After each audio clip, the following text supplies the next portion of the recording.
65세. 아내와 저 30년 넘게 같이 벌었고요. 둘이 합쳐서 14억이 있습니다. 부자라고요? 글쎄요. 저는 잘 모르겠어요. 주변에 저보다 훨씬 많이 가진 분들도 있고요. 저보다 적은 분들도 있어요. 다만 한 가지 확실한 건 저는 지금 불안하지 않다는 겁니다. 20년 전 45살 때 저는 정말 막막했거든요. 노후 준비 어떻게 해야 되지? 주식을 해야 하나, 예금을 해야 하나, 집은 팔아야 하나, 가지고 있어야 하나. 결론부터 말씀드리면요. 저는 한 번도 몰빵하지 않았습니다. 그게 14억을 만든 비결이냐고요? 아니요. 그건 아닌 것 같아요. 근데 불안하지 않게 만든 비결은 맞습니다. 오늘은 그 이야기를 해볼까 해요. 2005년 45이었습니다. 회사에서 15년 넘게 다니고 있었고요. 아이 둘은 고등학생이었어요. 큰애가 고3, 둘째가 고1. 아내는 애들 초등학교 고학년 때부터 다시 일을 시작했거든요. 출산하고 10년 넘게 쉬다가 복직한 거예요. 그때부터 우리는 맞벌이였습니다. 둘이 벌으니까 생활은 나쁘지 않았어요. 넉넉하진 않아도 부족하진 않았거든요. 그냥 열심히 살면 되는 줄 알았습니다. 근데 그해 가을에 일이 하나 있었어요. 회사 선배 한 분이 명예퇴직을 했거든요. 55세, 저보다 10년 선배였어요. 저보다 월급도 많이 받으셨고, 집도 더 좋은 데 사셨어요. 근데 송별회 자리에서 이러시더라고요. 야, 나도 솔직히 준비 안 됐어. 근데 어쩌겠어. 나가라는데. 술잔 내려놓으시면서 쓴웃음을 지으셨어요. 그 표정이 자꾸 떠오르더라고요. 나보다 10년 더 일하신 분, 나보다 돈도 더 많이 버신 분, 그런 분도 준비가 안 됐다고 하시는 거예요. 그럼 나는 10년 뒤에 나는 뭐가 달라져 있을까? 그날 밤에 집에 와서 계산기를 두드려 봤어요. 지금 통장에 얼마 있지? 퇴직금 받으면 얼마나 되지? 노후에 월 얼마는 있어야 하지? 근데 숫자가 안 맞더라고요.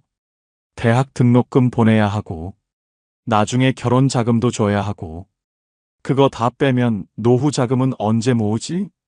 맞벌이라 수입은 괜찮았는데, 쓸 때도 많았거든요. 새벽까지 뒤척이다가 아내를 깨웠어요. 당신, 나 좀 얘기하고 싶은 게 있어. 아내가 눈 비비면서 일어났어요. 오늘 선배 송별회 갔다 왔거든. 그분이 자기도 준비 안 됐다고 하시더라. 우리도 준비해야 할 것 같아. 이대로 가면 안 될 것 같아. 그게 시작이었습니다. 부자가 되고 싶어서가 아니에요. 그냥 불안했거든요. 막연한 불안감. 그게 노후 준비의 시작이었습니다. 아내가 한숨을 쉬더라고요. 나도 요즘 그 생각 많이 했어. 의외였어요. 아내도 같은 고민을 하고 있었던 거예요. 친구들 만나면 다들 그 얘기야. 노후 어떡하냐고. 연금은 얼마나 나오냐고. 아내 말로는요.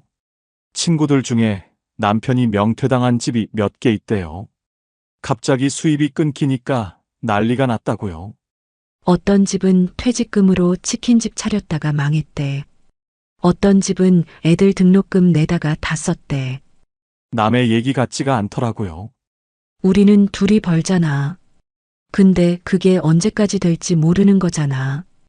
아내가 그러더라고요. 맞는 말이었어요. 지금은 둘 다 건강하니까 일하지. 근데 10년 뒤에는? 20년 뒤에는? 그날 밤 우리는 새벽 2시까지 얘기했어요. 지금 통장에 얼마 있는지, 애들 대학 보내려면 얼마 드는지, 결혼 자금은 얼마나 줘야 하는지 다 꺼내놓고 얘기했습니다. 계산해 보니까요. 등록금이랑 결혼 자금까지 주면 우리한테 남는 게 거의 없더라고요. 이대로 가면 안 되겠다. 아내도 고개를 끄덕였어요. 근데 뭘 어떻게 해야 하는 거야? 그건 나도 몰랐어요. 주식을 해야 하는지, 예금을 해야 하는지, 부동산을 사야 하는지 일단 알아보자. 주변에도 물어보고 책도 읽어보고 아내가 그러더라고요. 돈을 나눠야 할 것 같아. 애들 등록금, 결혼 자금, 노후 자금. 다 섞어 놓으면 나중에 헷갈릴 거야. 그 말이 맞았어요. 한 통장에 다 넣어두면 급할 때 꺼내 쓰게 되거든요. 노후 자금도 결국 손대게 될 거예요. 통장을 따로 만들자. 목적별로 나눠서 관리하자. 그날 밤 우리가 정한 건 딱 두 가지였어요. 하나, 뭔가 준비를 시작하자. 둘, 돈을 목적별로 나누자. 구체적인 건 아직 몰랐어요. 근데 방향은 잡힌 것 같았습니다. 아내랑 같은 마음이라는 게 다행이었어요. 혼자였으면 못했을 것 같거든요. 그날 이후로 본격적으로 알아보기 시작했습니다. 노후 준비를 해야겠다고 마음먹고 나니까요. 더 혼란스러워지더라고요. 주변에 물어봤거든요.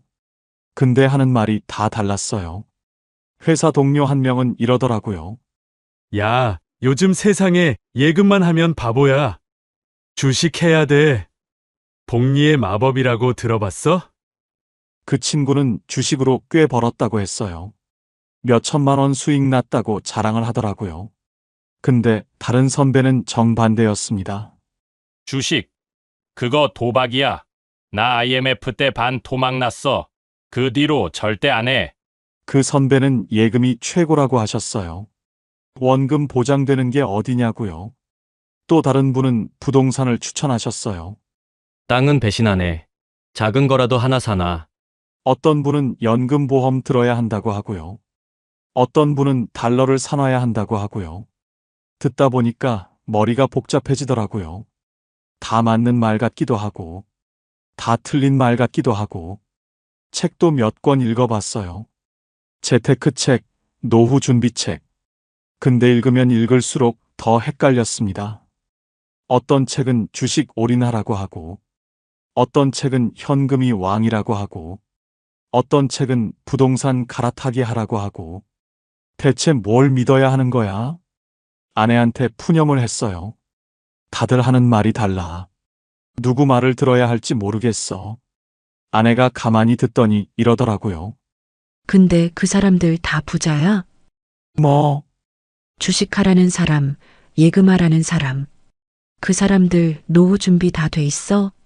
생각해보니까 아니더라고요. 다들 그냥 자기 생각을 말하는 거였어요. 남들 말 듣지 말고 우리 상황에 맞게 하자. 아내가 그러더라고요. 맞는 말이었습니다. 남들이 뭘 하든 우리한테 맞는 게 따로 있는 거잖아요. 그날부터 생각이 좀 정리되기 시작했어요. 남의 말 말고 우리 기준을 세워야겠다고요. 그렇게 며칠을 고민했어요. 주식을 할까, 예금을 할까, 부동산을 살까, 연금을 들까. 뭘 해야 할지 모르겠더라고요. 하나를 고르면 다른 게 아쉽고, 다른 걸 고르면 또 그게 아쉽고, 저녁 먹다가 또 그 얘기가 나왔어요. 나는 주식이 좀 무서워. 근데 예금만 하면 물가에 밀린다잖아. 아내가 젓가락을 내려놓더니 이러더라고요. 당신 너무 복잡하게 생각하는 거 아니야? 뭐가? 왜 꼭 하나만 골라야 해? 다 하면 안 돼? 그 말에 멈칫했어요. 다 하면 안 되나? 예금도 하고 주식도 하고. 생각해보니까요. 주변 사람들이 자꾸 하나만 고르라고 했거든요. 주식해야 돼. 아니야, 예금이 최고야. 근데 왜 하나만 해야 하지? 나눠서 하면 안 되나? 아내가 이렇게 말했어요. 당신이 전문가야? 아니, 그럼 뭐가 오를지 알아? 모르지. 그럼 나누자. 하나가 안 되면 다른 게 버텨줄 거 아니야. 단순한 말이었는데, 그게 핵심이더라고요. 저는 전문가가 아니잖아요. 뭐가 오를지, 뭐가 안전한지 모르잖아요. 그럼 한 곳에 몰빵하면 안 되는 거예요. 틀리면 다 잃는 거니까. 근데 나눠 놓으면 하나가 떨어져도 다른 게 있잖아요. 그날 밤에 결심했습니다. 몰빵하지 말자. 나눠서 준비하자. 뭘 얼마나 나눌지는 아직 모르겠지만 일단 방향은 정해진 거예요. 한 바구니에 계란 다 담지 말라잖아요. 그 말이 딱 맞더라고요. 아내가 그날 한마디가 20년 노후 준비의 핵심이 됐습니다. 다 하면 안 돼? 지금 생각해도 그 말이 제일 중요했어요. 나누기로 했으니까요. 구체적으로 어떻게 나눌지 정해야 했어요.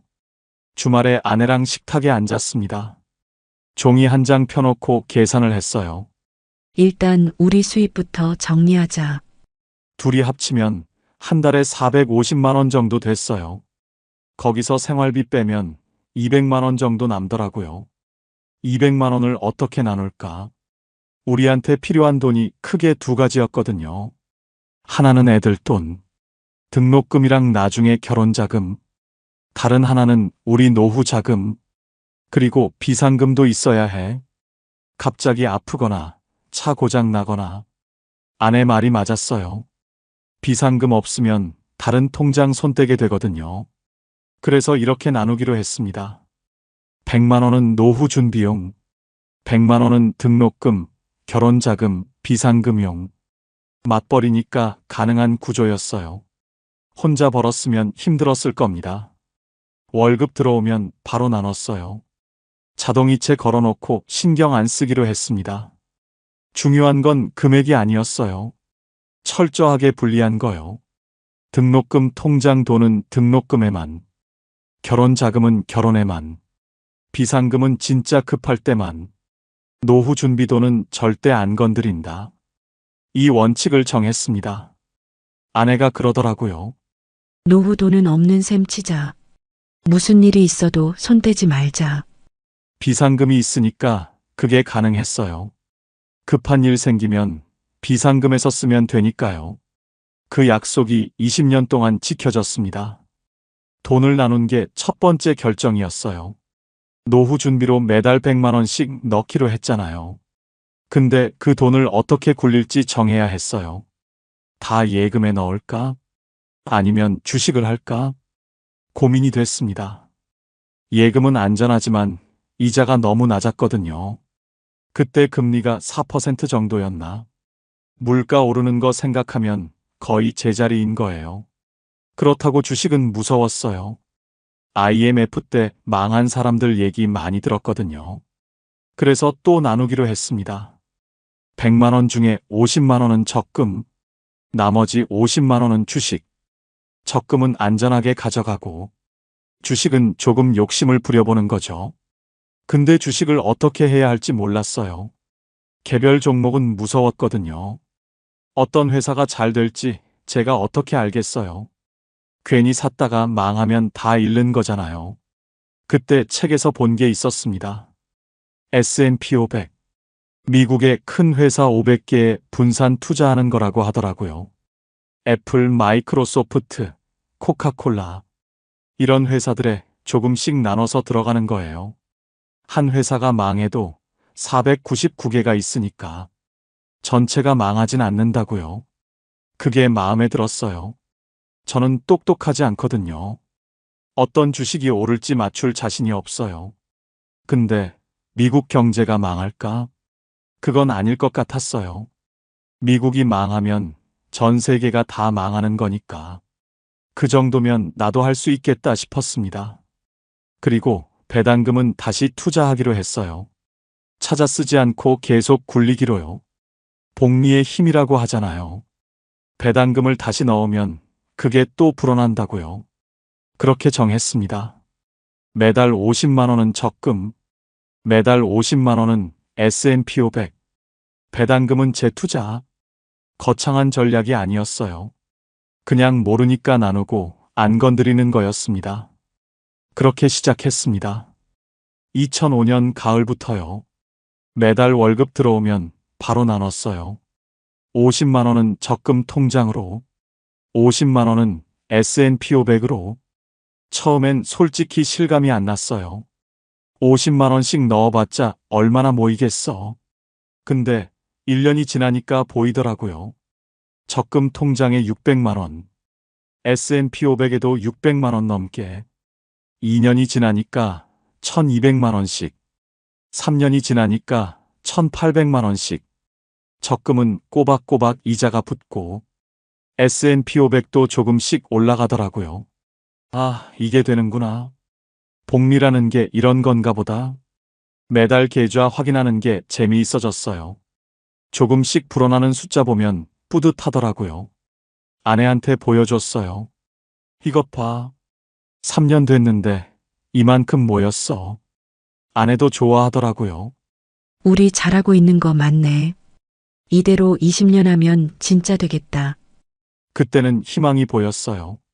숫자가 증명해 주니까 믿음이 생기더라고요. 회사 동료한테도 얘기했어요. 나 요즘 S&P 500 하거든. 3년 됐는데 꽤 괜찮아. 동료가 부럽다고 하더라고요. 자기도 해야 하는데 맨날 미룬다고요. 그때까지만 해도 순탄했습니다. 주식 시장도 괜찮았고 금리도 나쁘지 않았어요.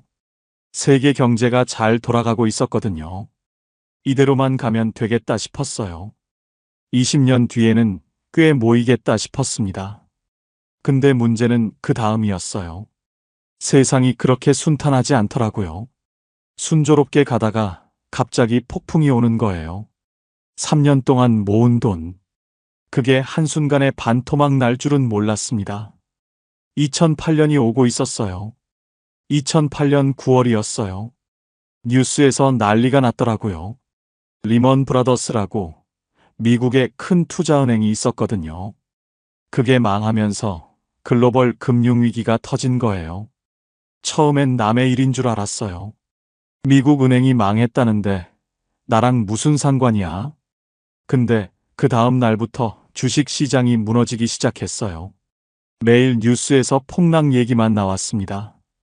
세계 경제가 무너진다. 대공황이 온다. 다들 공포에 떨고 있었어요. 저도 불안해서 계좌를 열어봤어요. 열기가 무서웠는데 안 볼 수도 없더라고요. 마이너스 40%.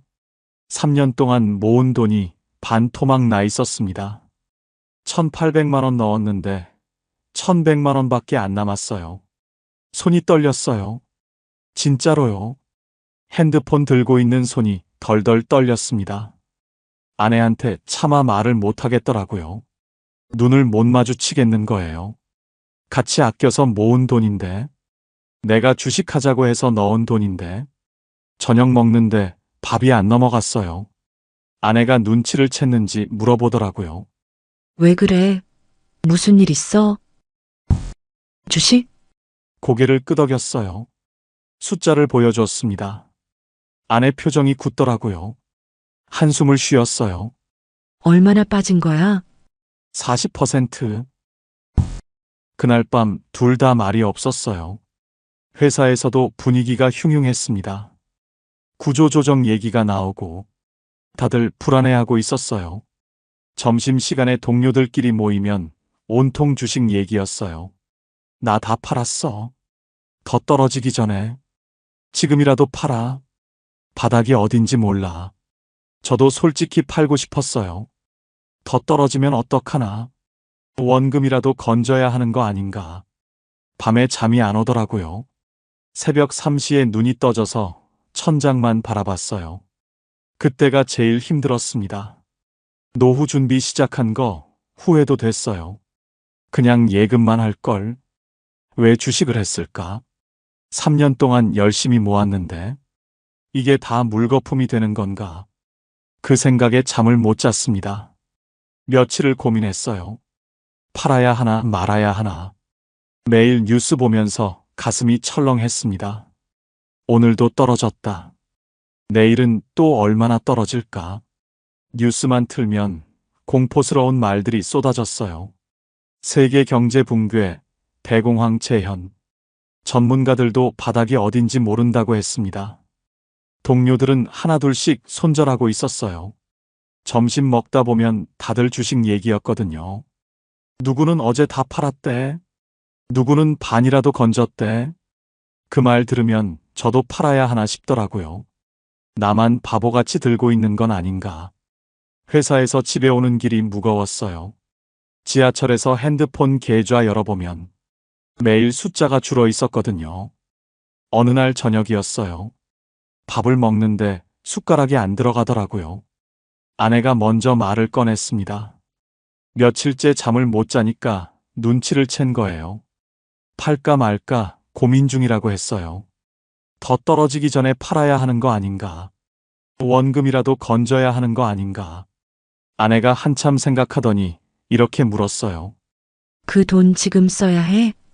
그 말에 멈칫했어요. 노후 자금이잖아요. 20년 뒤에 쓸 돈이지 지금 쓸 돈이 아니잖아요. 그러게요. 왜 지금 팔아야 하지? 지금 팔면 진짜 손해야. 안 팔면 아직 손해 아니잖아. 맞는 말이었어요. 지금 팔면 마이너스 40%가 진짜 손해가 되는 거고, 안 팔면 그냥 화면 위의 숫자일 뿐인 거잖아요. 20년 뒤에 쓸 돈인데, 20년 뒤에 올라 있으면 되는 거 아닌가. 파는 순간 끝이지만, 버티면 기회는 있는 거니까요. 그날 밤 결심했습니다. 안 팔기로요. 무섭긴 했어요. 내일 또 떨어질 수도 있으니까. 더 떨어지면 어쩌나 하는 생각도 들었고요. 근데 아내 말이 맞았어요. 지금 당장 쓸 돈이 아니잖아. 그럼 굳이 지금 팔 이유가 없는 거예요. 그리고 적금이 있으니까 버틸 수 있었어요. 노후 자금 전부가 주식이었으면 못 버텼을 겁니다. 반은 안전하게 은행에 있다는 게 나머지 반을 버티게 해준 거예요. 나눠놓길 잘했다 싶었습니다. 몰빵했으면 그날 밤 다 팔았을 거예요. 아내의 그 한마디가 저를 버티게 해줬습니다. 근데 문제는 그 다음이었습니다. 매달 넣던 50만 원. 이번 달에도 넣어야 하나. 시장이 매일 떨어지고 있었거든요. 지금 넣으면 그것도 같이 떨어지는 거잖아요. 솔직히 무서웠어요. 돈을 불구덩이에 던지는 기분이었습니다. 아내한테 물어봤어요. 이번 달은 좀 쉴까? 시장 안정되면 다시 넣을까? 아내가 이러더라고요. 한번 멈추면 다시 시작하기 어려워. 맞는 말이었어요. 이번 달 쉬면 다음 달도 쉬게 되고, 그러다 보면 결국 안 하게 되는 거거든요. 다이어트도 그렇잖아요. 오늘 하루 쉬자 하면 내일도 쉬게 되고, 그러다 결국 안 하게 되는 거요. 그리고 생각해 보니까요. 지금 싸게 사는 거일 수도 있잖아요. 3년 전보다 40%나 떨어졌으니까. 같은 50만 원으로 더 많이 살 수 있는 거예요. 물론 더 떨어질 수도 있어요. 그건 아무도 모르는 거니까요. 근데 어차피 20년 할 거잖아요. 20년 동안 오를 때도 있고 내릴 때도 있을 거예요. 내릴 때 안 사면 싸게 살 기회를 놓치는 거잖아요. 그렇게 생각하니까 마음이 좀 편해졌어요. 그 달에도 50만 원을 넣었습니다. 떨리는 손으로요. 다음 달에도 넣었어요. 그 다음 달에도 넣었고요. 시장이 바닥을 찍고 올라올 때까지 저는 한 달도 안 빠지고 넣었습니다. 주변에서는 미쳤다고 했어요. 지금 넣는다고요? 더 떨어지면 어쩔 거냐고요? 몰라요. 저도 무서웠어요. 근데 멈추면 안 될 것 같았어요. 한번 멈추면 끝일 것 같았거든요. 그래서 그냥 기계처럼 넣었습니다. 생각 안 하고 자동이체 그대로 두고 나중에 알았어요. 그때 넣은 돈이 제일 많이 불었다는 걸. 바닥에서 산 게 제일 수익이 좋더라고요. 근데 그때는 몰랐어요. 그냥 무섭지만 멈추면 안 된다. 그 생각뿐이었습니다. 2008년 금융위기가 끝나고 시장은 천천히 회복됐습니다.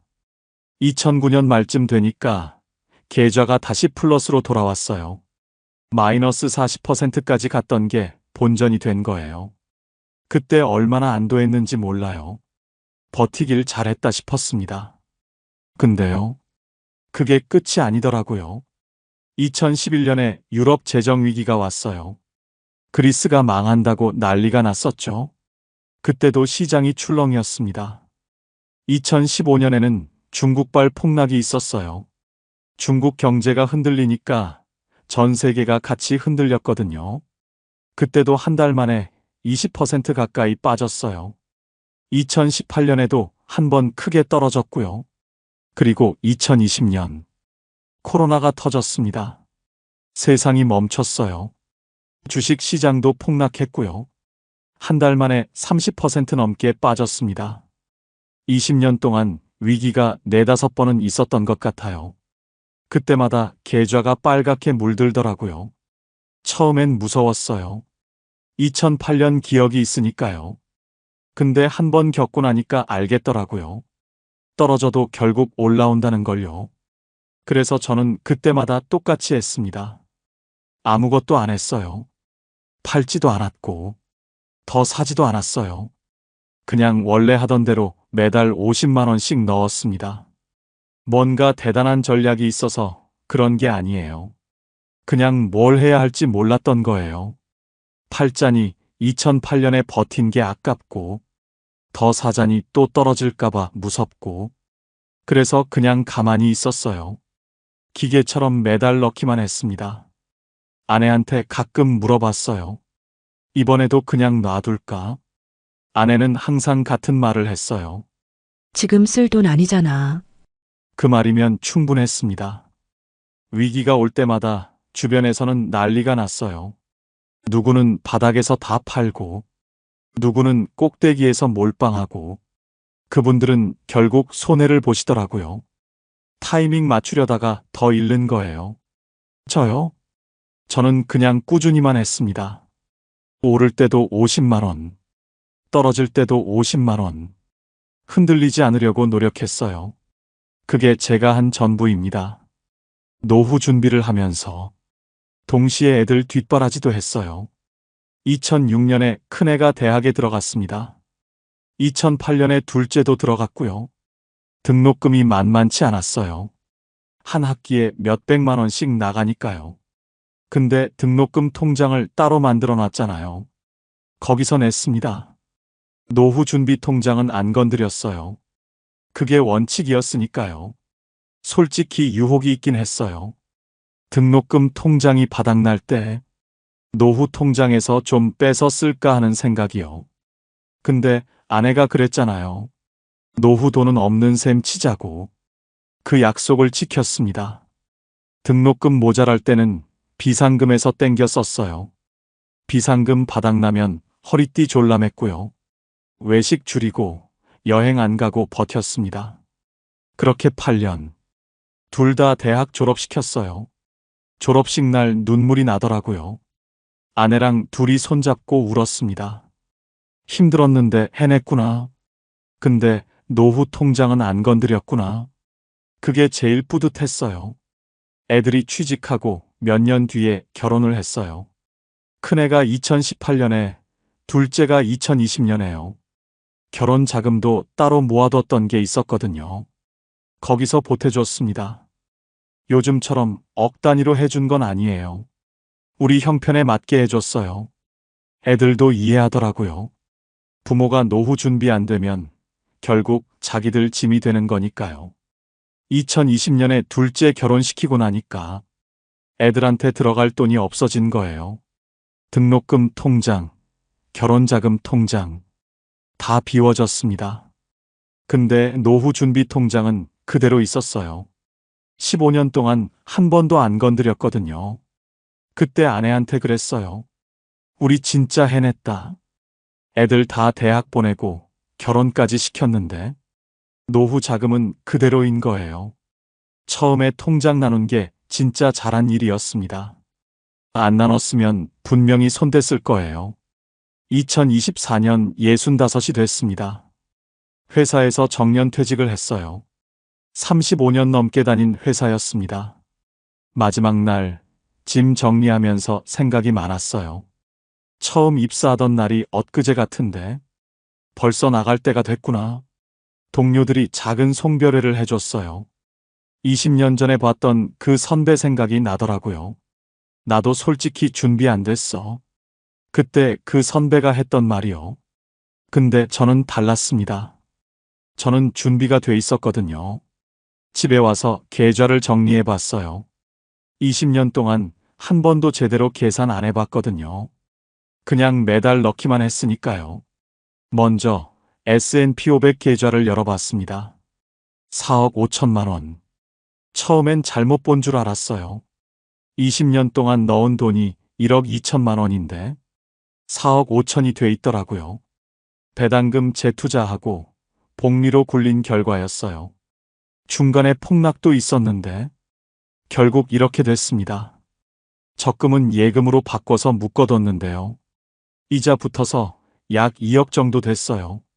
S&P 500만큼 많이 불진 않았죠. 근데 이 돈이 있어서 버틸 수 있었잖아요. 위기 때마다 주식 안 팔고 견딘 이유가 이 돈이었거든요. 그리고 중간에 배당주도 조금씩 모았어요. 월급 여유 있을 때 따로 산 거예요. 생활비 보조하려고요. 이게 1억 5천만 원 정도 됐습니다. 정리하면요. S&P 500이 4억 5천, 은행 예금이 2억, 배당주가 1억 5천, 금융자산만 8억이었어요. 아내한테 보여줬습니다. 우리 8억이래. 아내도 놀라더라고요. 매달 조금씩 넣은 건데 20년이 지나니까 이렇게 된 거예요. 여기에 집이 있잖아요. 2005년에 미분양 아파트 약 2억에 샀었거든요. 지금은 6억 정도 합니다. 이건 투자 목적이 아니었어요. 그냥 살 집이 필요해서 산 거예요. 전부 합치면 14억. 한 번에 번 돈은 없습니다.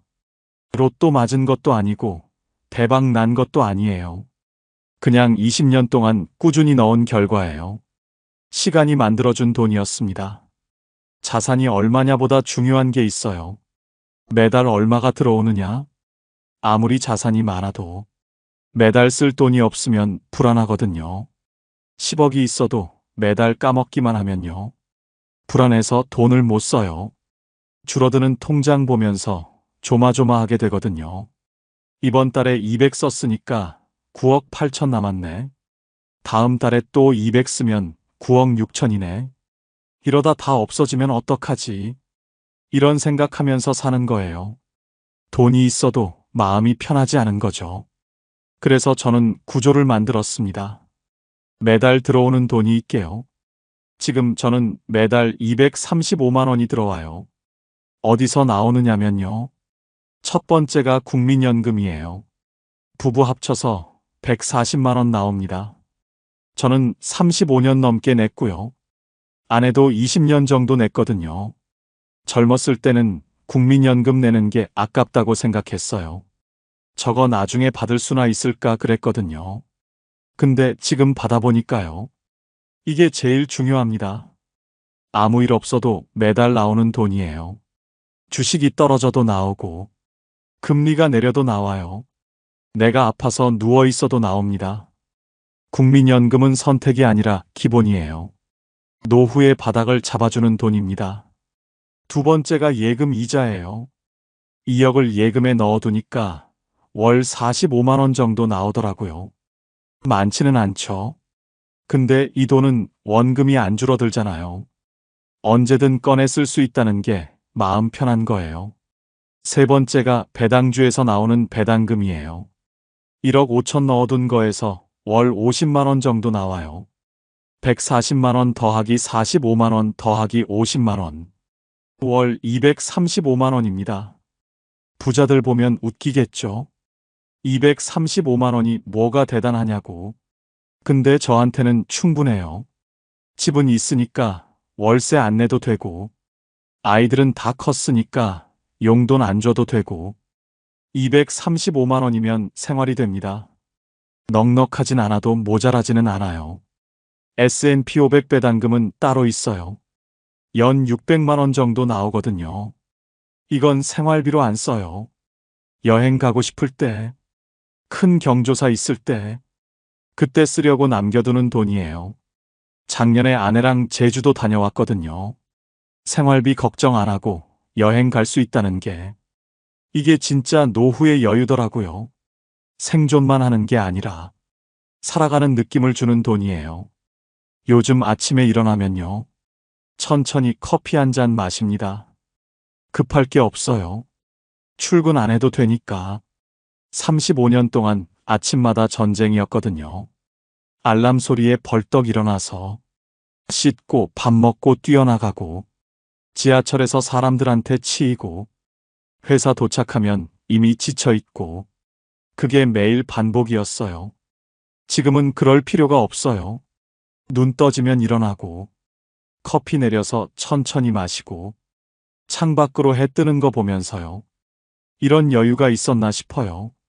아내랑 동네 산책을 해요. 아파트 뒤에 작은 공원이 있거든요. 한 바퀴 돌면 30분 정도 걸려요. 예전에는 그 공원이 있는지도 몰랐어요. 출퇴근하느라 바빠서 볼 틈이 없었거든요. 지금은 매일 가요. 계절마다 다른 꽃이 피더라고요. 그런 것도 처음 알았어요. 점심은 간단하게 먹어요. 아내랑 둘이서 뭐 해 먹거나, 가끔 동네 식당 가서 먹거나, 오후에는 책을 읽어요. 현직 때는 책 읽을 시간이 없었거든요. 퇴근하면 피곤해서 TV만 보다 잤어요. 지금은 하루에 한두 시간씩 읽어요. 도서관에서 빌려오기도 하고, 손주들 오면 같이 그림책 보기도 하고요. 낮잠도 자요. 점심 먹고 1시간 정도. 이게 얼마나 행복한 건지 몰라요. 저녁에는 뉴스 보고 아내랑 수다 떨다가 잠들어요. 특별한 건 없습니다. 그냥 평범한 하루예요. 근데 이게 가능한 이유가 있어요. 이달 말에 돈이 들어온다는 걸 아니까요. 국민연금 나오고, 이자 나오고, 배당금 나오고, 내가 일 안 해도 돈이 들어와요. 그게 제일 큰 안도감입니다. 예전에는 몰랐어요. 월급이 당연한 줄 알았거든요. 근데 퇴직하고 나니까요. 매달 들어오는 돈이 있다는 게 얼마나 큰 위안인지 알겠더라고요. 일 안 해도 돈이 들어온다. 그래서 조급하지 않아요. 그래서 평범한 하루가 가능한 거예요. 화려하진 않아요. 남들한테 자랑할 것도 없고요. 근데 불안하지 않아요. 그게 제일 중요한 것 같습니다. 챕터 16 불안하지 않은 삶. 돌이켜보면요. 제가 잘한 건 3가지입니다. 첫 번째, 둘이 같이 번 거요. 혼자 벌었으면 이 구조가 안 됐어요. 생활비 쓰고 애들 뒷바라지하면 남는 게 없었을 겁니다. 아내가 다시 일을 시작해 준 게 컸어요. 둘이 벌어서 나눌 수 있었던 거예요. 두 번째, 몰빵하지 않은 거요. 주식에 다 넣었으면 2008년에 다 팔았을 거예요. 예금만 했으면 물가에 밀렸을 거고요. 나눠서 했으니까 버틸 수 있었어요. 서로가 서로를 지켜준 거예요. 세 번째, 멈추지 않은 거요. 위기가 와도 무서워도 그 달에도 50만 원씩 넣었어요. 기계처럼 20년을 넣었습니다. 저는 부자가 아니에요. 14억이라고 해도 요즘 서울 아파트 하나 값도 안 돼요. 근데 불안하지 않아요. 매달 들어오는 돈이 있고 아내랑 여행 갈 여유도 있으니까요. 많이 가진 게 아니라 안 흔들리게 가진 거요. 오늘 영상이 도움이 되셨다면요. 좋아요 한번 눌러주시면 감사하겠습니다. 비슷한 고민하시는 분들께 공유해 주셔도 좋고요. 구독 안 하신 분들은 구독도 부탁드려요. 봄날 이야기였습니다. 감사합니다. 요즘 60대, 70대가 무너지는 데는 순서가 있어요. 건강이 먼저일 것 같죠? 아니에요. 돈이 먼저일 것 같죠? 그것도 아니에요. 제일 먼저 무너지는 건 따로 있어요. 그리고 그게 무너지면 돈이 새고요. 돈이 새면 건강까지 무너져요. 세 개가 따로 망가지는 게 아니에요. 한 줄로 연결돼 있어요. 그런데 이 순서를 모르면요. 아무리 준비해도 무너져요. 돈 모아도 소용없고요. 건강 챙겨도 버티기 어려워요. 순서가 틀리면 그래요. 오늘은 이 순서대로 무너진 분들 만나볼 거예요. 그리고 이 순서를 알고 버틴 분들도요. 박영순 씨는 올해 68세예요. 평생 성실하게 살았죠. 남편이랑 둘이 작은 가게 하다가 65세에 정리하고 은퇴했어요. 은퇴하고 나서는 조용히 지냈어요. 아침에 공원 산책하고요. 점심 먹고 TV 보고요. 저녁에는 남편이랑 동네 한 바퀴 돌았거든요. 건강도 괜찮은 편이었어요. 큰 병 없이 잘 지냈습니다. 병원 갈 일도 거의 없었어요. 문제는 작년 가을에 시작됐어요. 속이 좀 불편하더라고요. 소화가 잘 안 되고 밥 먹으면 더부룩한 거예요. 처음엔 대수롭지 않게 생각했어요. 그냥 나이 들면 그런가 보다. 며칠 지나면 괜찮아지겠지. 그런데 한 달이 지나도 안 나았어요. 2달이 지나니까 더 심해졌거든요. 점점 밥맛이 없어졌어요. 체중도 조금씩 빠지더라고요. 얼굴도 좀 헬쑥해졌습니다. 남편이 먼저 눈치챘어요. 당신 요즘 왜 그래? 병원 가봐. 영순 씨는 괜찮다고 했어요. 근데 남편이 계속 말하니까요. 그래, 한번 가봐야지. 그렇게 마음 먹었어요. 그런데요. 병원 가는 게 쉽지 않았습니다. 예전에는 그냥 갔잖아요. 접수하고 기다리면 됐거든요. 이름 부르면 들어가면 됐어요. 근데 요즘은 달라요. 앱으로 예약하래요. 영순 씨는 스마트폰 있어요. 근데 카톡이랑 전화만 하거든요. 앱 설치는 해본 적이 없었습니다. 자녀한테 물어볼까 했어요. 근데 애들 다 바쁘잖아요. 이런 거 물어보기도 미안하더래요. 그래서 병원에 전화했어요. 직접 예약하려고요. 예약 앱으로 해주세요. 전화 예약은 한 달 뒤에나 가능해요. 한 달이에요. 속 불편한데 한 달을 기다리래요. 영순 씨는 그냥 기다렸어요. 앱 어떻게 하는지 모르니까요. 다른 방법을 몰랐거든요. 한 달 동안 속은 계속 안 좋았어요. 밥은 점점 더 못 먹었고요. 그냥 참았습니다. 한 달 뒤에 드디어 병원 갔죠. 검사 받았어요. 근데 의사 선생님 표정이 안 좋더라고요. 어머니, 왜 이제 오셨어요? 좀 더 일찍 오셨으면 좋았을 텐데. 위에 종양이 있었거든요. 아직 초기였는데 한 달 사이에 좀 커진 거예요. 수술해야 했어요. 항암도 해야 했고요. 만약 한 달 전에 왔으면 내시경으로 간단히 끝날 수 있었습니다. 입원도 이틀이면 됐거든요. 근데 늦어지는 바람에 큰 수술 받았죠. 입원 2주하고 항암 3개월 받았어요. 비용 얘기할게요. 처음 예상은 200만 원 정도였거든요. 근데 결국 600만 원 넘게 들었어요. 영순 씨가 잘못한 걸까요? 아니에요. 그냥 앱을 몰랐을 뿐이에요. 전화 예약이 한 달 뒤라서 기다린 것뿐이거든요. 근데 그 한 달이요. 수술 크기를 바꿨고요. 치료비를 3배로 만들었습니다. 영순 씨는 나중에 이렇게 말했어요. 내가 아파서 이렇게 된 줄 알았어. 근데 아니더라고. 병원을 못 가서 이렇게 된 거야. 이게 요즘 노후가 무너지는 첫 번째 이유예요. 병이 먼저가 아니거든요. 세상이랑 연결이 끊기는 게 먼저입니다. 이번엔 김종수 씨 이야기예요. 올해 71세, 혼자 사는 남성분입니다. 종수 씨는 40년 넘게 공장에서 일했어요. 기계 다루는 일이었거든요. 63세에 퇴직하고 지금은 연금으로 살고 있어요. 국민연금 98만 원 나와요. 많지 않죠. 근데 혼자 살다 보니 어떻게든 버텼습니다. 월세 35만 원 내고요. 공과금 내고 밥 해 먹으면 빠듯하긴 해도 지낼만 했어요. 가끔 모자라면 적금 조금씩 깨서 썼거든요. 그렇게 몇 년을 지냈어요.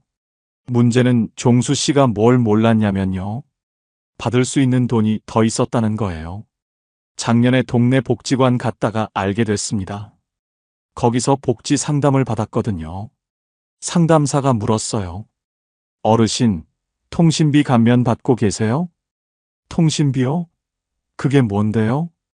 종수 씨는 처음 듣는 얘기였어요. 기초연금 받는 65세 이상이면요. 통신비 월 1만 1천 원까지 감면받을 수 있거든요. 근데 통신사에 직접 신청해야 해요. 안 하면 그냥 전액 내는 겁니다. 종수 씨는 6년 동안 몰랐어요. 1만 1천 원 곱하기 72개월이면요. 약 80만 원이에요. 그것만이 아니었습니다. 상담사가 또 물었어요. 난방비 지원은요? 에너지 바우처 신청하셨어요? 그건 또 뭔데요? 기초생활수급자나 차상위계층 중에 65세 이상이면요. 겨울마다 난방비 지원받을 수 있어요. 근데 이것도 매년 신청해야 하거든요. 종수 씨는 해당이 안 됐지만요. 다른 건 해당됐습니다. 어르신, 주거급여는요? 주거급여요? 종수 씨는 월세 35만 원 내고 있었거든요. 소득 기준 맞으면 주거급여로 월 15만 원 정도 받을 수 있었어요. 근데 이것도 신청을 안 해서 못 받고 있었습니다. 상담사가 한숨을 쉬더래요. 어르신, 이런 거 다 복지로 앱에 나와요. 복지로요? 네, 받을 수 있는 복지 서비스 다 알려줘요. 종수 씨는 그런 앱이 있는 줄도 몰랐어요. 상담사가 보여줬습니다. 복지로 앱 깔면요. 맞춤형 급여 안내라는 게 있어요. 거기 들어가면 받을 가능성이 있는 서비스를 보여주거든요. 근데 문제가 있었어요. 일단 앱을 깔아야 해요. 그 다음 공동인증서로 로그인해야 하고요. 거기서 본인 정보 입력하고 확인해야 합니다. 종수 씨는 스마트폰 있어요. 근데 앱 설치 자체를 못 하거든요. 공동인증서는 들어본 적도 없었고요. 상담사가 도와줘서 그날 다 신청했어요. 통신비 감면도 하고요. 주거급여도 신청했습니다. 근데 종수 씨는 그날 집에 가면서 계산해 봤어요. 통신비 6년이면 80만 원. 주거급여 몇 년이면 수백만 원. 다 합치면 받을 수 있었던 돈이 꽤 됐거든요. 그 돈 대신 종수 씨가 뭘 했냐면요. 적금을 깼어요. 생활비 모자랄 때마다 조금씩 뺐었거든요. 퇴직할 때 적금 3천만 원 들어놔 썼어요.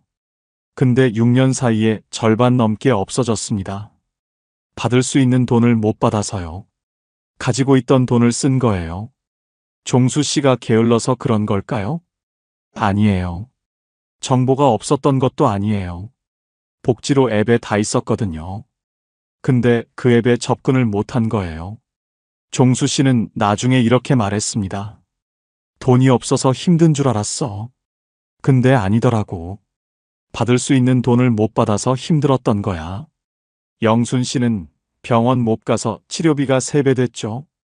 종수 씨는 복지 앱 못 써서 적금이 절반 났어요. 둘 다 똑같아요. 연결이 먼저 끊겼고요. 그 다음에 돈이 무너졌습니다. 이번엔 이정희 씨 이야기예요. 올해 74세, 남편이랑 둘이 사는 분입니다. 정희 씨 부부는 평생 자영업했어요. 작은 식당 운영하다가 70세에 정리했거든요. 그때 모아둔 돈이 1억 2천만 원 정도 됐습니다. 국민연금은 둘이 합쳐서 130만 원 정도 나왔어요. 거기에 기초연금 60만 원 더하면 월 190만 원이었거든요. 넉넉하진 않아도 둘이 살기엔 괜찮았어요. 아파트 월세 45만 원 내고요. 공과금에 생활비 하면 빠듯하게 맞았습니다. 저축해둔 1억 2천은 비상금으로 놔뒀어요. 큰일 나면 쓰자. 부부가 그렇게 약속했거든요. 그렇게 4년을 잘 지냈어요. 그러다 작년 봄이었습니다. 남편이 갑자기 쓰러졌어요. 뇌경색이었거든요. 119 불러서 응급실 갔고요. 다행히 목숨은 건졌어요. 근데 문제는 그 다음이었습니다. 남편은 왼쪽 몸을 못 쓰게 됐어요. 혼자 일어나지도 못하고요. 화장실도 못 가거든요. 병원에서 말했어요. 재활치료 오래 받으셔야 해요. 요양병원 가시는 게 좋겠습니다. 정희 씨는 그날부터 요양병원 알아봤어요. 근데 가격을 듣고 놀랐습니다. 요양병원비가 월 150만 원이었거든요. 간병인까지 쓰면 250만 원이에요. 정희 씨는 간병인 안 쓰기로 했어요. 본인이 직접 간병하면 되니까요.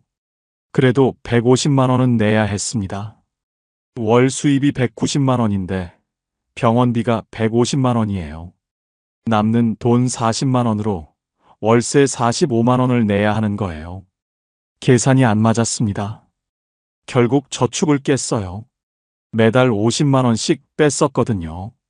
그런데 그것만이 아니었어요. 정희 씨가 매일 요양병원 갔다 오니까요. 교통비가 나가더라고요.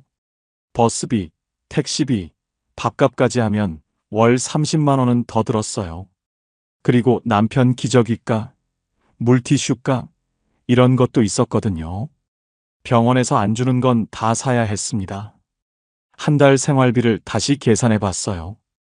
병원비 150만 원, 월세 45만 원, 교통비랑 잡비 30만 원, 최소한의 생활비 40만 원. 합치면 265만 원이었습니다. 수입은 190만 원이니까 매달 75만 원씩 마이너스였어요. 정희 씨는 1년을 버텼어요.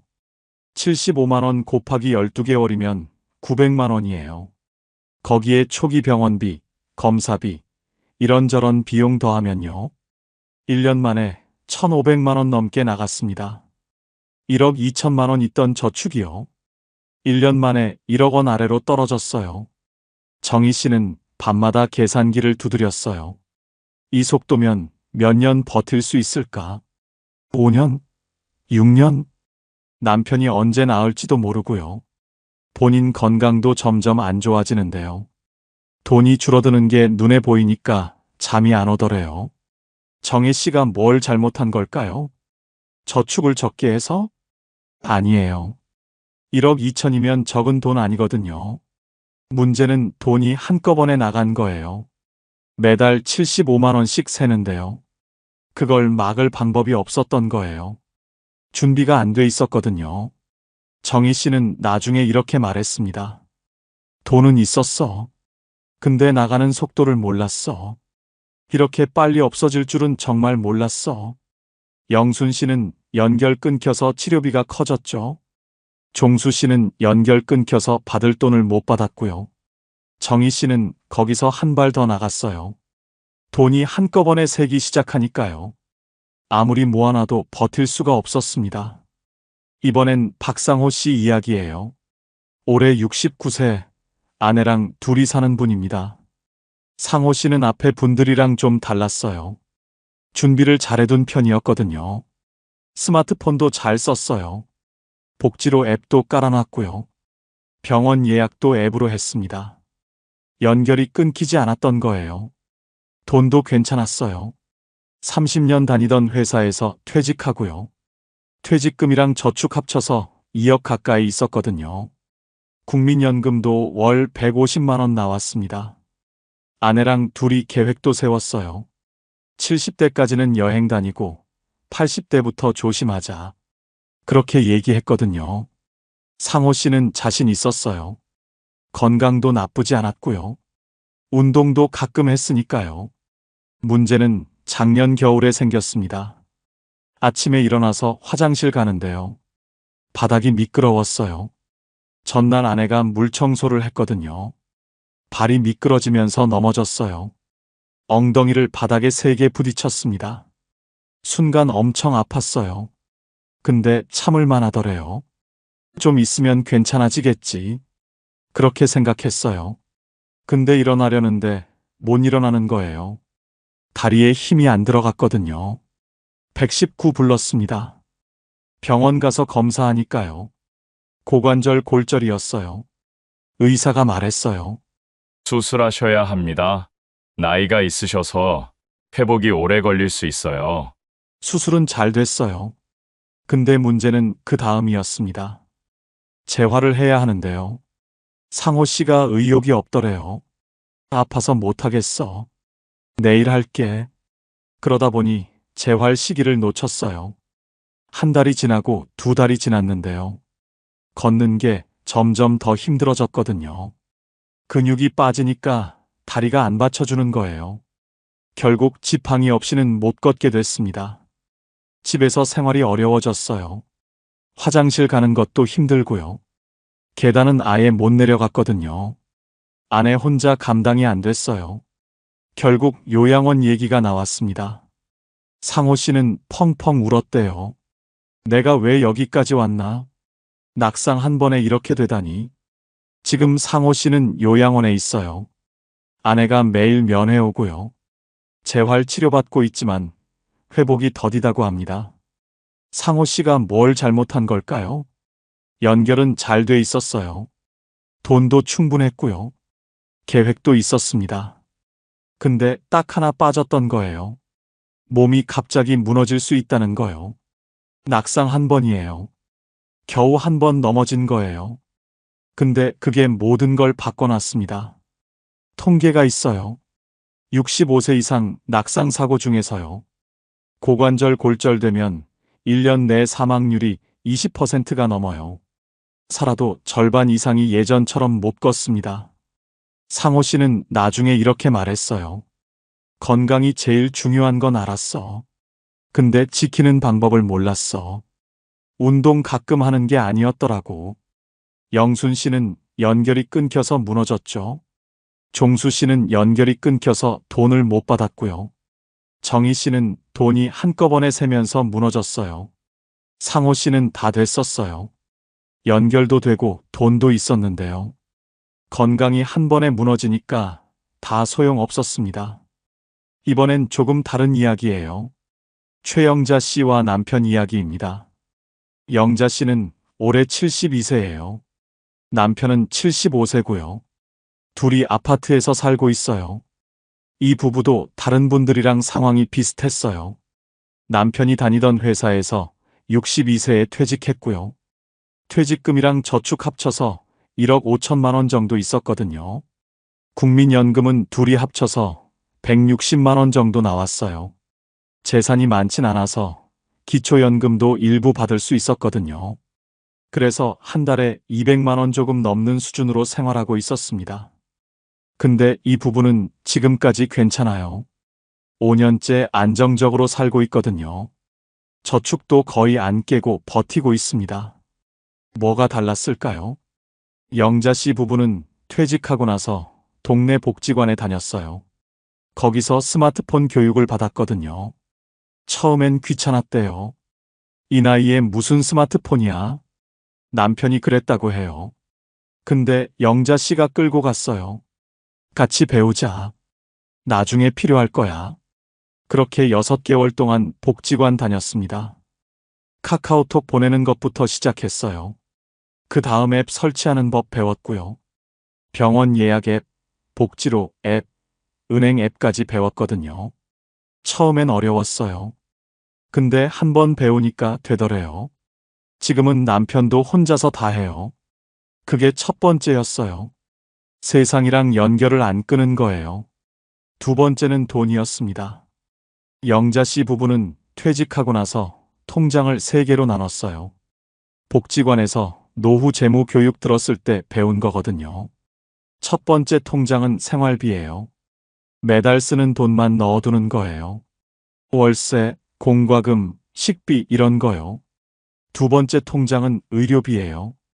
1년에 쓸 병원비를 미리 빼놓는 거예요.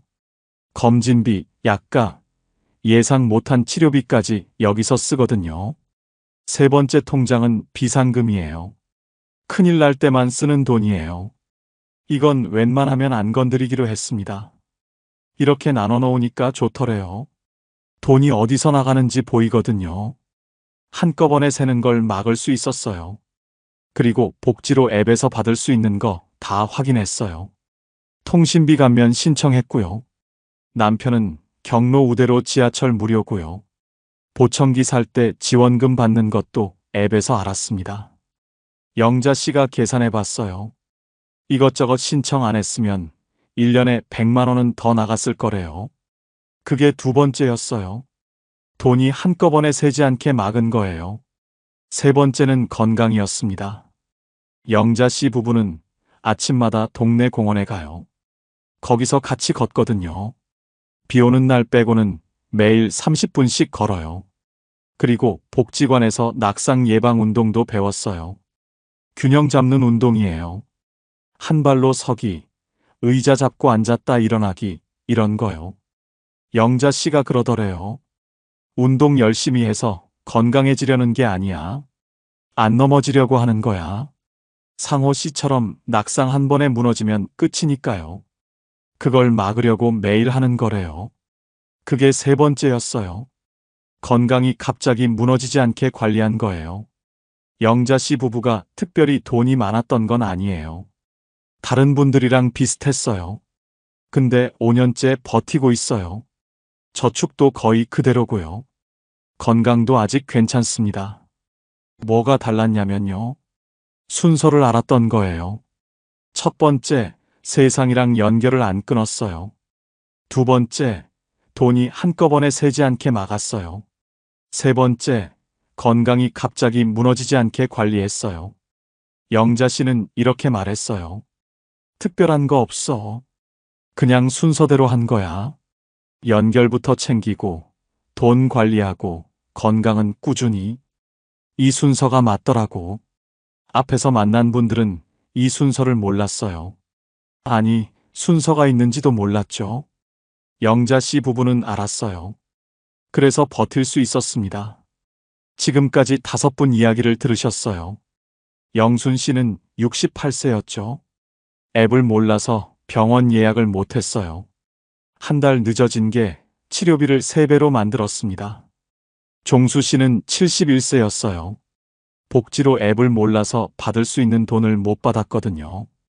6년 동안 놓친 돈이 수백만 원이었습니다. 정희 씨는 74세였죠. 남편이 갑자기 쓰러지면서 돈이 한꺼번에 새기 시작했어요.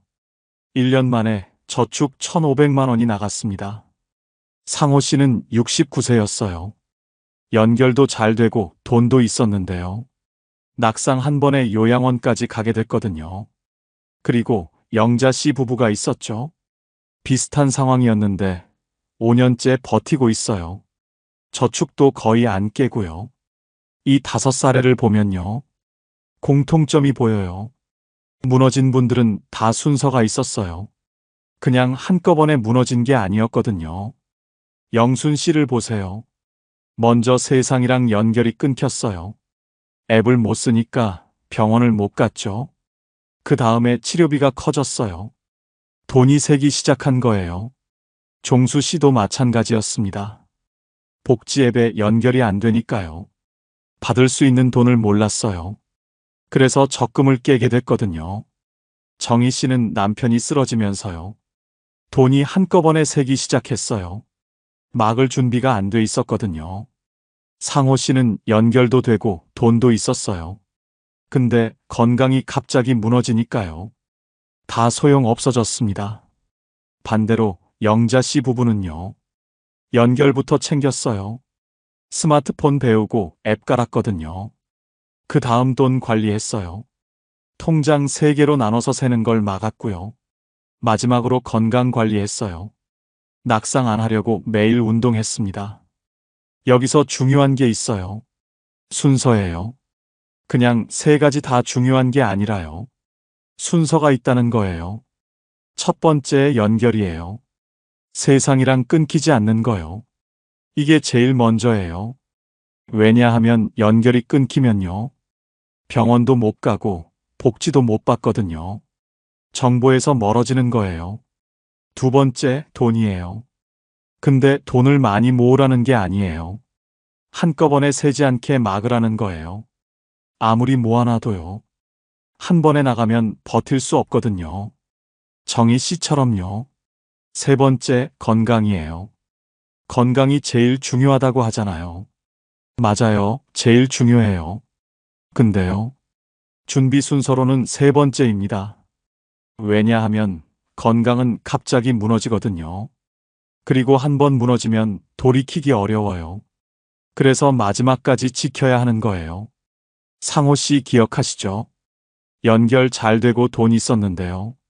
낙상 한 번에 다 무너졌어요. 건강이 제일 중요하지만요.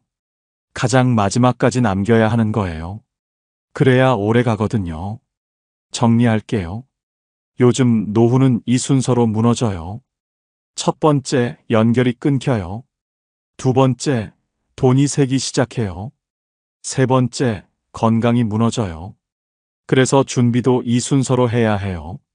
첫 번째, 세상이랑 끊기지 않는 준비. 두 번째, 돈이 한꺼번에 새지 않게 하는 준비. 세 번째, 건강이 마지막까지 버티게 하는 준비. 이 순서 기억하세요. 연결, 돈, 건강. 이 순서예요. 그럼 이제 구체적으로 뭘 해야 하는지 얘기해 볼게요. 먼저 첫 번째예요. 세상이랑 끊기지 않는 준비요. 제일 중요한 건 스마트폰이에요. 요즘은 스마트폰 못 쓰면 진짜 힘들거든요. 병원 예약도 앱으로 해야 하고요. 복지 신청도 앱으로 하고요. 은행 업무도 앱으로 하는 세상이에요. 영순 씨 기억나시죠? 앱 못 써서 병원 한 달 늦게 갔어요. 그게 치료비를 3배로 만들었거든요. 스마트폰 어렵다고 안 배우면요. 세상이랑 점점 멀어져요. 그게 제일 먼저 무너지는 거예요. 그럼 어떻게 해야 할까요? 동네 복지관 가보세요. 대부분 스마트폰 교육 무료로 해줘요. 주민센터에서도 하는 데 있거든요. 혼자 배우려면 어려워요. 근데 누가 옆에서 알려주면 돼요. 영자 씨 부부도 복지관에서 배웠잖아요. 한 번에 다 배우려고 하지 마세요. 처음엔 이것만 하면 돼요. 카카오톡 보내기, 병원 예약 앱 쓰기, 복지로 앱 설치하기. 이 3개만 되면 일단 연결은 된 거예요. 나머지는 천천히 배우면 됩니다. 그리고 복지로 앱 꼭 깔아두세요. 거기 들어가면 받을 가능성이 있는 서비스가 나와요. 종수 씨가 6년 동안 몰랐던 게 다 거기 있었거든요. 복지로 앱 쓰기 어려우면요. 주민센터 가서 물어보세요. 제가 받을 수 있는 복지 뭐 있어요? 이렇게 물어보면 다 알려줍니다. 중요한 건요. 물어봐야 알려준다는 거예요. 가만히 있으면 아무도 안 알려줘요. 그게 첫 번째 준비예요. 세상이랑 끊기지 않는 거요. 이제 두 번째예요. 돈이 한꺼번에 새지 않게 하는 준비요. 정혜 씨 기억나시죠? 저축 1억 2천만 원 있었어요. 근데 남편 쓰러지고 1년 만에 1,500만 원 나갔거든요. 문제는 돈이 없었던 게 아니에요. 나가는 속도를 몰랐던 거예요. 준비가 안 돼 있었던 거고요. 그럼 어떻게 해야 할까요? 영자 씨 부부처럼 통장을 나누세요. 3개로 나누는 거예요. 첫 번째 통장은 생활비예요. 매달 쓰는 돈만 넣어두는 거예요. 월세, 공과금, 식비, 통신비, 이런 고정 지출이요. 두 번째 통장은 의료비예요. 이게 중요해요. 병원비는 따로 빼놔야 해요. 1년에 얼마나 쓸지 대략 계산해 보세요. 정기검진, 약가, 갑자기 아플 때 비용까지요. 그 돈을 미리 빼놓는 거예요. 세 번째 통장은 비상금이에요. 이건 진짜 큰일 날 때만 쓰는 거예요. 웬만하면 안 건드리는 돈이요. 이렇게 나눠 놓으면요. 돈이 어디서 나가는지 보여요. 한꺼번에 새는 걸 막을 수 있거든요. 그리고 하나 더요. 간병비 대비를 해두세요. 정희 씨가 제일 힘들었던 게 간병비였거든요. 요양병원비 월 150만 원의 간병비까지 하면 250만 원이었어요. 이게 몇 년 가면 저축 다 없어져요. 그래서 미리 알아둬야 해요. 노인장기 요양보험이라는 게 있어요. 등급받으면 요양비 지원받을 수 있거든요. 주민센터나 국민건강보험공단에서 상담받을 수 있어요. 정리하면요. 첫 번째, 연결 준비. 스마트폰 배우고 복지로 앱 깔고요. 모르면 주민센터 가서 물어보세요. 두 번째, 돈 준비. 통장 3개로 나누고요. 의료비는 따로 빼놓으세요. 간병비 대비도 미리 알아두고요. 이 2개가 먼저예요. 이게 돼야 세 번째를 할 수 있거든요. 이제 세 번째예요. 건강이 마지막까지 버티게 하는 준비요. 상호 씨 기억나시죠? 연결도 잘 되고 돈도 있었어요. 근데 낙상 한 번에 요양원까지 갔거든요. 건강은 제일 중요해요. 근데 제일 갑자기 무너지기도 해요. 그래서 준비 방법이 다릅니다. 건강 준비는요. 운동 열심히 해서 건강해지는 게 아니에요. 안 무너지게 막는 거예요. 제일 중요한 게 낙상이에요. 안 넘어지는 거요. 통계를 보면요. 65세 이상 노인 사망 원인 중에 낙상이 꽤 높아요. 고관절 골절되면 1년 내 사망률이 20%가 넘거든요. 살아도 절반 이상이 예전처럼 못 걸어요. 상호 씨처럼요. 그래서 안 넘어지는 게 제일 중요합니다. 어떻게 해야 할까요? 두 가지예요. 근력이랑 균형이요. 근력이 있어야 다리가 버텨요. 균형이 있어야 안 넘어지고요. 거창한 운동 안 해도 돼요. 매일 조금씩 하면 됩니다. 영자 씨 부부가 뭘 했냐면요. 아침마다 30분 걸었어요.